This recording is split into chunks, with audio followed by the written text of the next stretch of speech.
بسم الله الرحمن الرحيم. يا أيها المزمل قم الليل إلا قليلا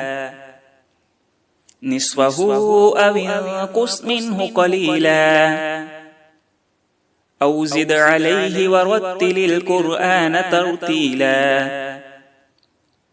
إنا سنلقي عليك قولا ثقيلا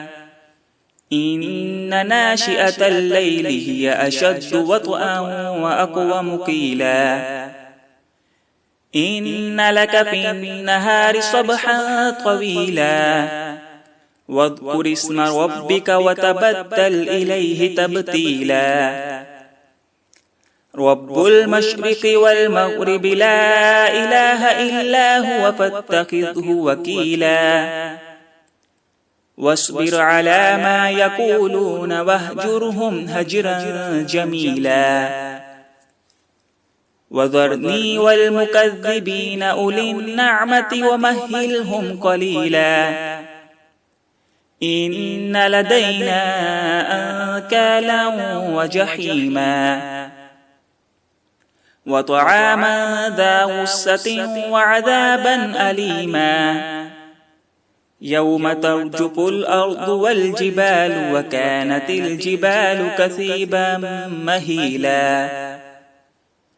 إنا أرسلنا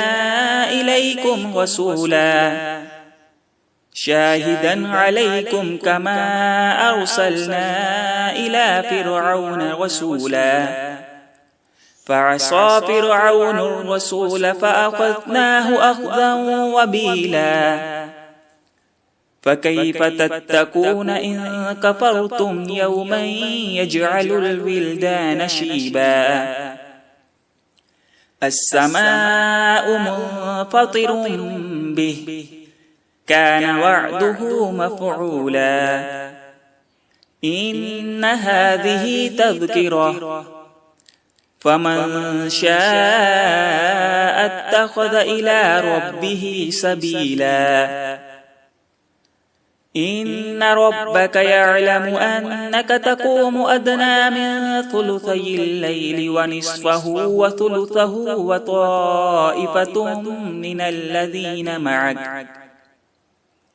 والله يقدر الليل والنهار علم أن لن تحصوه فتاب عليكم فاقرؤوا ما تيسر من القرآن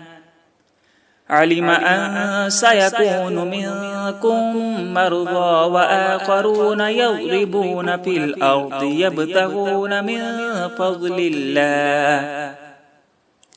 وآخرون يقاتلون في سبيل الله فاقرؤوا ما تيسر منه وأقيموا الصلاة وآتوا الزكاة وأقرضوا الله قرضا حسنا وما تقدموا لأنفسكم من خير